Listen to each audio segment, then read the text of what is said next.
This podcast is brought to you by House to Grow in conjunction with Antony Selby, a financial advisor. House to Grow is a not-for-profit organisation which empowers communities through education for life, holistic health and wellbeing. We hope this series is helpful and impactful. Hi everybody and welcome to today's episode of House to Grow. I'm very excited today to be speaking with David Rankin. David is a former bank manager and small business specialist with ANZ and Westpac. 10 years ago, he founded the award-winning personal budgeting service Sort My Money.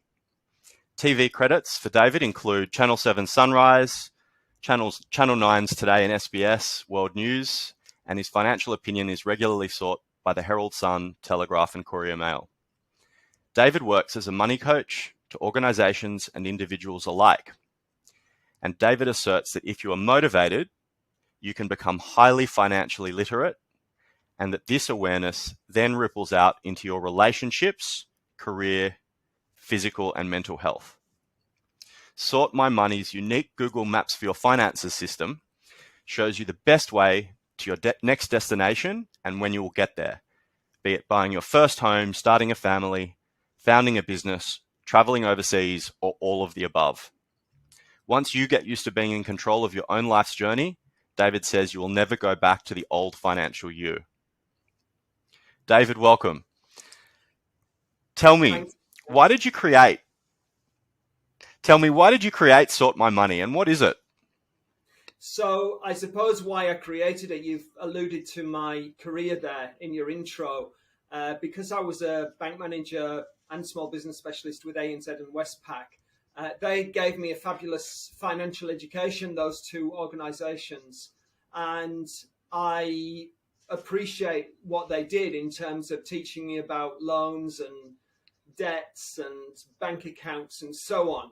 But when I was doing my job there, I just realised there's more that you can do to help people with the money, and there's more powerful ways that you can do rather than just say, hey, you've got a few financial problems, so, borrow a bit more. I've not got anything against what they do, but I just thought further than that. And I want to give people control. So I used my knowledge, that basis of knowledge that ANZ and Westpac gave me, and I show people how to plan their finances proactively. So to really answer your question, Antony, most people's finances happen in spite of them, not because of them. It's like if you were in the middle of the ocean and you were in a yacht and you didn't have any way of navigating. Most people's yachts go in circles. In the middle of the ocean, you've got no landmarks, so you can't really tell if you haven't got a compass. But most people are going around in circles. They're not really going forward. And I've realized that with a lot of people, and even working at the bank, I realize a lot of clients, they might be borrowing money and getting bigger mortgages, but somehow they're not going forward. A lot of people were coming back to me, the same people, every 3 years to borrow more money because they borrowed a lot on their home loan and they needed more, and they keep coming back for more. They were treating the home loan like an ATM. And I just think there's a better way. You can get in control and you can choose your destination and you can get there. And that's what I help people to do. Okay.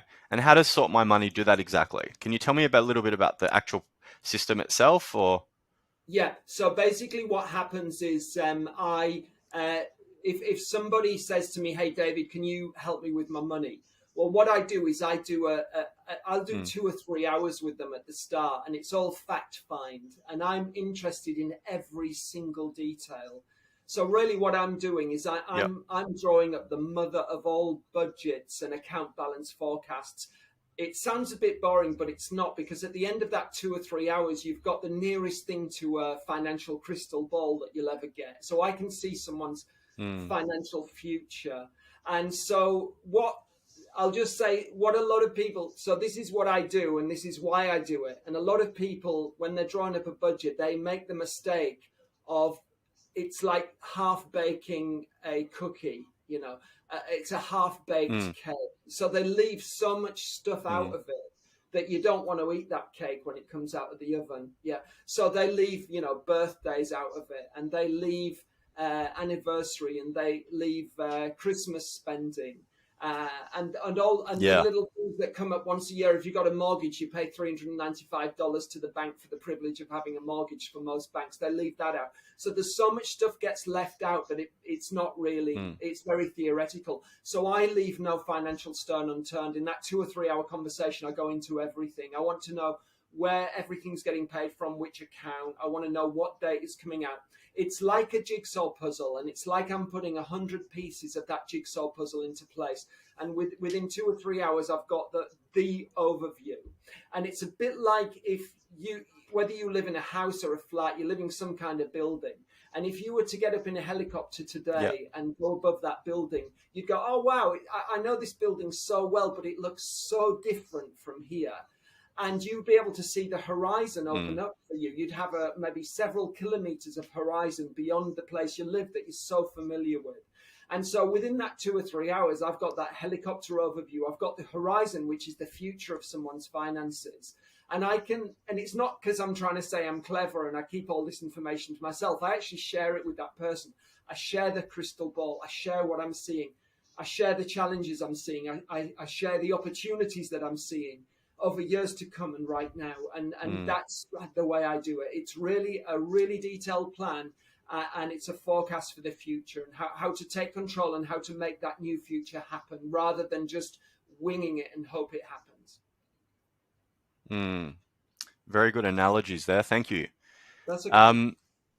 Okay, so at a basic level, what exactly is saving? Just for those of us who don't know how to budget or have never done a budget before, what exactly is saving? Why is it so difficult for people to do? And also, why is it so important? Okay. So I suppose saving is one of those things you can't just save. So if you jump to saving, it won't get you anywhere. So if I take another analogy, I'll take an analogy of losing weight, right? So you can't just lose weight. Okay, you've got to decide, how am I going to lose weight, right? Am I going to eat less? Am I going to exercise more? Am I going to do both of those things? Okay, and if I am I going to weigh myself every day? Am I going to keep to an exercise plan, count my calories? You know, you can go there can be as little or as much detail as you like. Nothing's right or wrong, but you do need a plan. Even if you give up smoking, you need a plan. You know, your plan might be go cold turkey. That's still a plan, isn't it? Your plan might be nicotine patches. That's also a plan. Your plan might be hypnosis. So what I'm trying to say, whether it's giving up smoking, whether it's losing weight, or whether it's saving, you can't just do it. You've got to go back a step. And with saving, to sort of use that analogy with money, is just like you can't save, you've got to have a plan, okay? And one of the parts of the plan, one of the facets, one of the outputs of the plan is a savings plan. So a savings plan, and a lot of people make the mistake of saving and feeling really good. So they go, wow, I've put $500 aside this week. And that feels so good at the point of impact, the point of sale, the point that you transfer that money to your savings account. It's a sugar hit. And the reason I say it's a sugar hit is because when the electricity bill comes around 6 weeks later, you don't realize that impulsive savings plan is actually causing you to be short for your electricity bill. You end up pulling the money out of savings and it ends up becoming a rotating, a revolving door. It's the proverbial revolving door. The money goes in feeling good at the time, money goes out not feeling so good. So to take that analogy, it's a little bit like eating pizza on the treadmill. Well, I guess so. The two analogies you gave me earlier. Absolutely right. That's a really, really good one. So you know, it's good and it's not good all at the same time, right? If your pizza is part of your plan, right? Because you say, if I'm going to go on my weight loss project and I'll treat myself to a pizza on a Friday evening, you're okay with that. But otherwise, a pizza on a treadmill is a no-no. And you're treadmilling the pizza with that. You're spot on. And you're feeling so good, but there's no real long-term outcome. So really what we're trying to do is what we're trying to do with the saving and with the planning and with the budgeting is we're actually rebalancing life. And this is a pretty fundamental thing, right? We're rebalancing life to present and future, not just present. We're not just living today with our money. Yeah. We're actually looking at what the future holds as well. And we're creating a future. So we're rebalancing everything. And that's what you're doing with anything like, with anything, if you think about it, like giving up smoking or losing weight or saving, there's always something in the future which is a reward. And that's maybe something you've been living without at the moment because your reward was always today, never in the future. But everything we're doing here is re-gearing that financial view to include a future reward. So the future is extremely important in today's plan. Yeah. Some really great analogies there around losing weight and quitting smoking. I mean, they're changing your habits. And so you can't change your habit in a day. You can't even change it in a week. These sorts of things take a long-term process and a period of building on that.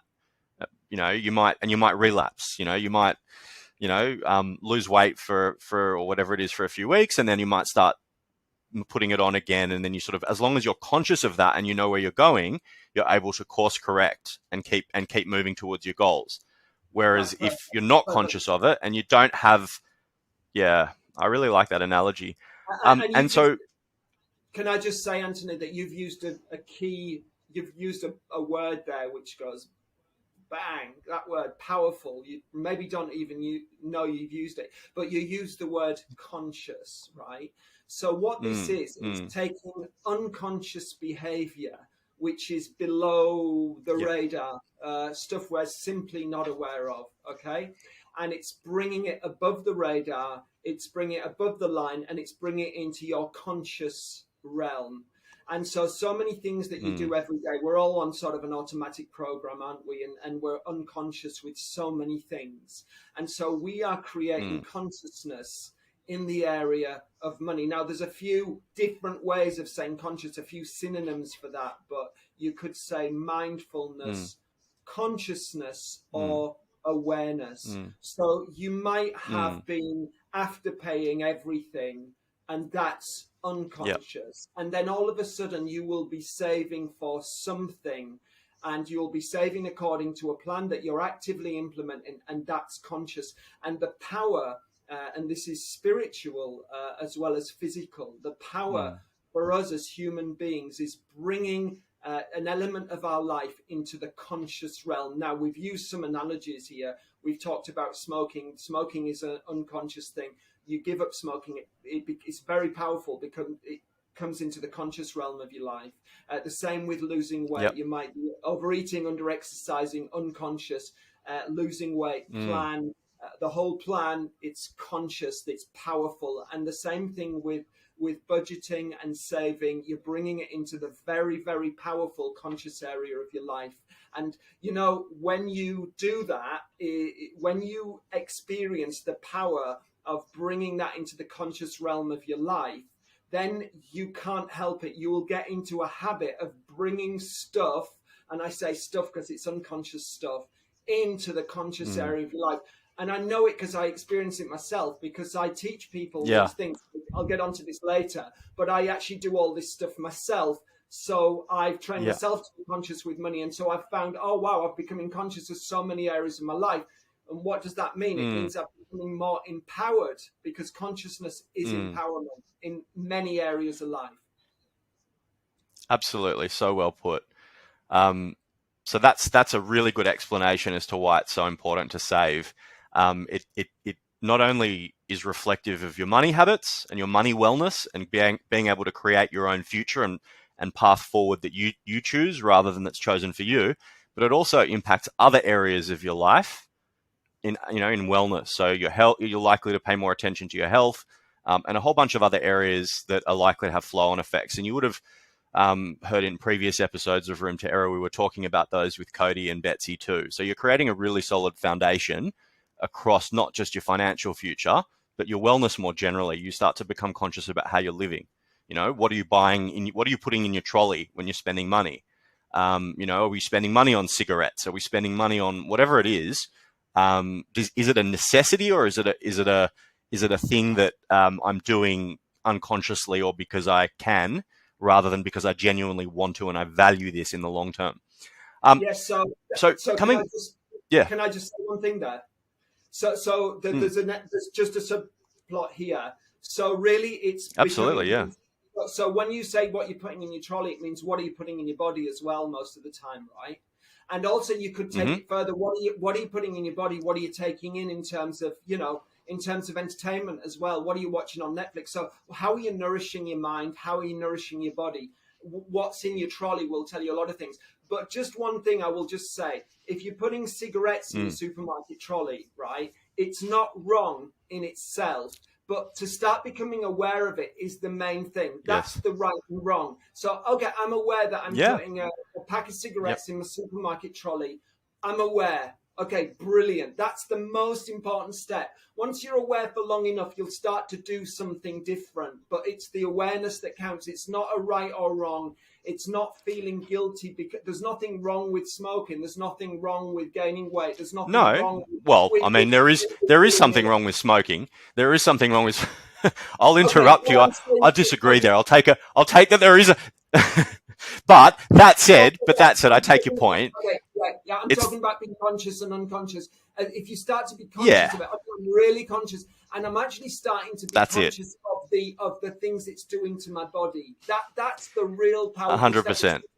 It's not the giving up; it's the step before giving up. It's not even the budgeting or the losing weight. It's the becoming conscious of this habit that you've got. That's what I would say. I love it. I would say that's so perfectly put. Absolutely right. And it's just, these little things are just reflective more generally, because life is all about trade-offs, right? So every dollar we spend or every decision we make is something else maybe going away. So if I'm doing this, I'm not doing that. I've only got limited time and limited money, or most people do. So, you want to be conscious about how you spend those things. Can I ask another question? Economists call that opportunity cost. Yeah, go for it. Personality type. I've always been really curious about this. I noticed that there are some different categories or different types of personality tests and personality types. And I always wonder, how much does your personality type affect your ability to save? And also, is that personality type set in stone, or can it be changed? So just a quick example of that. I've met plenty of people who are not particularly consistent. So they might say, best intentions, I'm not going to do this, but they can't, for whatever reason, they can't. Then the next day they say, it doesn't matter, I changed my mind. They're not consistent. Yeah. Is that a personality trait, and can it be changed? Or, that's just an example, but it's a great question, or a great three questions. I'll answer the headline and then I'll go into it. Yeah. So, personality type is very important to your ability to save and become good with your money. Very important. Secondly, can it be changed? Yes, it can definitely be changed. Absolutely right. And thirdly, you're talking about consistency. That's also a personality trait, and that can be trained. Anything can be trained. So we know physically, don't we, that muscles can get bigger if you go to the gym, right? So there's an invisible thing going on with personality trait changes. It's not as obvious, is it? Because when you go to the gym, you've got the outcome. You can see the muscles growing because you're using the machines, but you can flex your financial muscle. You can flex, more to the point, you can flex your discipline muscle. You can flex your consistency muscle. All these things go hand in hand, and you can get really good at something. Strangely enough, the people who are the best at money, sometimes I find, are the people who are once the worst at money, because they do the narrative arc.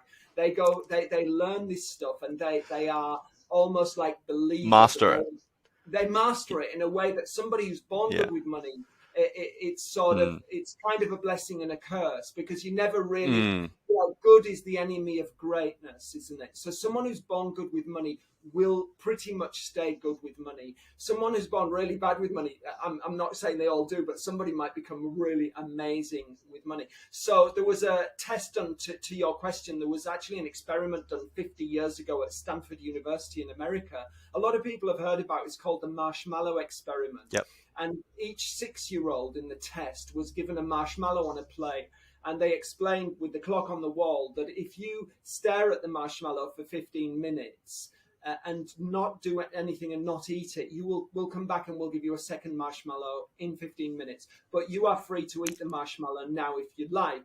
And what they did is they monitored the results of the kids who'd eaten and not eaten the marshmallow. And they found really stark results, statistically very important. And this is why this social experiment has gone down in history. They used some labels for the kids that had never been used before that we're very familiar with today. But in short, what they found is that the kids who waited 15 minutes for the second marshmallow, they were labeled delayed gratifiers. And the kids who ate the marshmallow now were called instant gratifiers. They found that the delayed gratifiers, the kids who waited, had over the course of their lives, their adult lives, had better mental health, had better physical health, and were wealthier. Let me just repeat that. They were mentally healthier, they were physically healthier, and they were wealthier. Kind of sums up the things we all want in life. And a lot of people don't realize what the key takeaway from that experiment was. And I'll tell you what the takeaway is. The kids who did really well in their lives did nothing. Right? They looked at the marshmallow and they did nothing. Doing nothing is a recipe for success in life, because there's always demands on us now and adverts and everything to tell us to do something, to tell us to afterpay something right now in order apparently to get the most out of our lives. Get a credit card right now and get the holiday you want. Get a high interest personal loan right now, and even get a car that you want, but get it right now because that's advertised as being the best life that you can live. It turns out that that's actually the worst life you can live. And it turns out that doing none of those things, not getting Afterpay, not getting a credit card, not getting a personal loan, not going on holiday now, not getting your car now, is actually the best life you can live and gets you all of those superior outcomes, if that makes sense. Absolutely does, yeah. So how can people become better savers? And including in that question, I like to ask, as you can see, multi-pronged questions. Can you consider in your answer people who don't have a stable or predictable income? So like maybe artists or, people who are in the gig economy and don't have a really stable income to forecast. What are some tips you can give people to improve their savings? So basically, what we can do is we can talk about the opposite of the instant gratification lifestyle in effect. Yeah. So I'll go back to that, and that'll answer this question.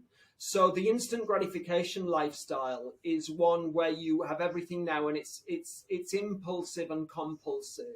Okay, so you decide now and you do now. Now, basically, we have something called, human beings have a frontal cortex in our brain. It's actually our third brains, and we're the only mammals that have it. And it's in the front of our head, and it's dedicated entirely to regulating impulses and to planning. It's all the things that make us notably human. And they know this because back in the 1800s, there was some fella in the US, you can Google it and get a more accurate answer.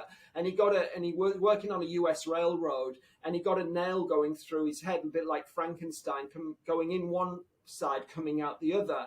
And what they were amazed, and they didn't do anything about it because they were scared to mess with his brain. But what they were amazed by is that his cognitive functions continued. He was normal, as in he could work things out and use his brain, but his behavior went to pot. He basically became a really impulsive, really disagreeable type of person.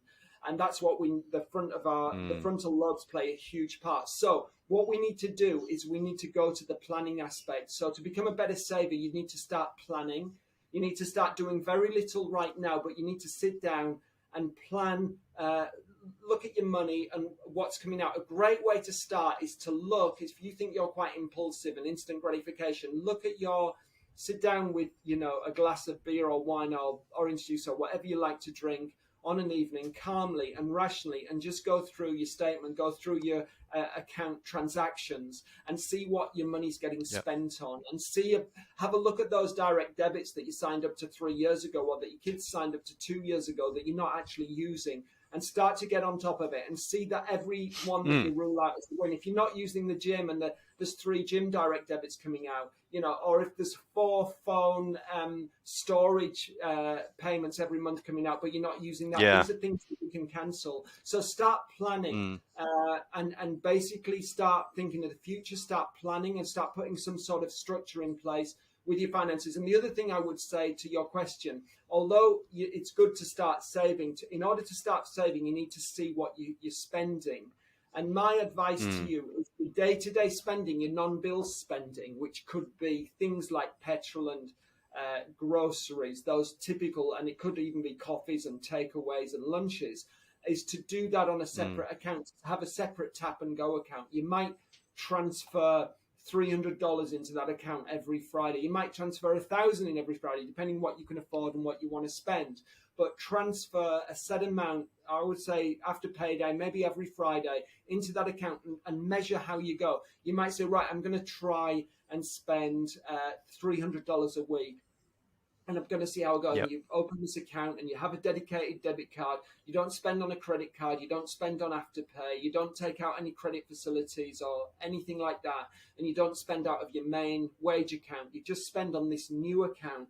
And you measure, say, from Friday to Friday, how that 300 goes. If you get to Tuesday the following week and you've spent the 300, probably the 300 isn't enough. So up it to 500 and see how you go. But start to measure every 7 days what you're spending. Have a dedicated spending account. And then once you start to get in control of that spending, you'll find a sweet spot. You might need 600 a week to spend. You might have kids. You might not have kids, etc. And once you've got that sweet spot, you go, okay, well, I've got that down pat. My spending was varying wildly from week to week before. And now I know it's $600 every Friday. I know that works a treat. So that's actually really tame. My rent's always the same. My spending now is always the same. My electricity is pretty much the same on the 23rd every month. So you can start to work out, once you've got that spending pattern and once you're aware of all your different costs, you can then work out what your savings plan is going to be. But don't jump to your savings plan. Yeah, get conscious first. I love it. Get conscious and get okay, just to finalize.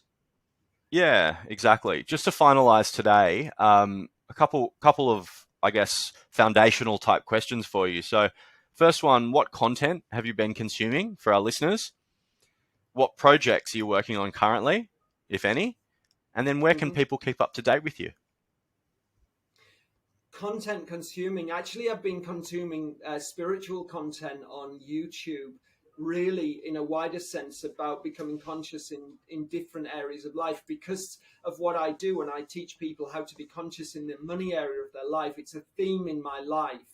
And I'm interested in anything that's about consciousness, mindfulness, awareness in a spiritual sense, because I know that the power is there. So that's my content consumption. What am I working on at the moment? I'm actually just about to start public speaking and giving talks to organizations and schools. I've got a school booked in a month's time, and I'm actually preparing this is good practice for me actually, because I am preparing my own content for public speaking and presentations, which I'm quite excited about.